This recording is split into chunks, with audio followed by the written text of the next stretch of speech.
Значи множествено число или бройна форма за мъжки род. Да, то мъжки род, брат, много важно. Значи сега тук има значение дали мърда и дали е човек.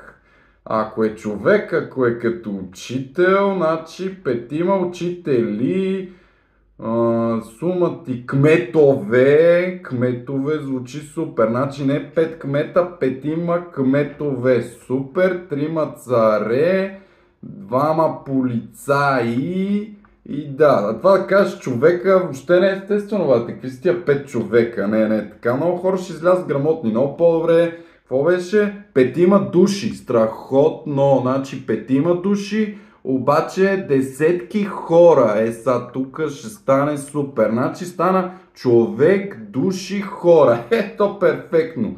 Супер. А сега това дет не смърда, него ще го направим още по-гадно. Значи ще имаме 100.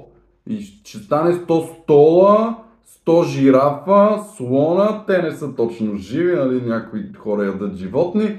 100 слона, 100 стола. Добре, значи тук ще стане 100 лева. Обаче сега ще го направим гадно, защото така ще излезе, че хората могат да са грамотни лесно. Значи ще е 100 лева, обаче ще го направим стотици левове и ще кажем, че не са определени, а ще пишат точно при точно количество, ще пишат бройна форма. Значи ще кажем колко стола има.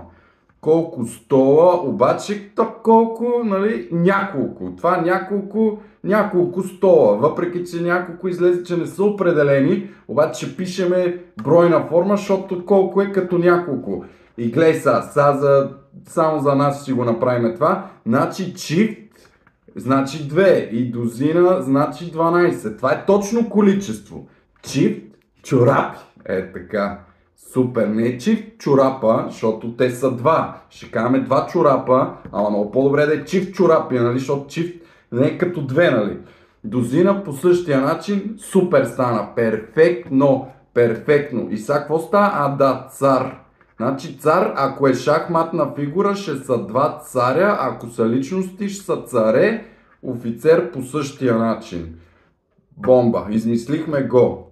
И 7-8, това не е определено, то като няколко, ще пишем 7-8 стола. И така всичко е чук. Значи, чифт, столове, 7-8 стола. И така цялото правило има перфектна логика.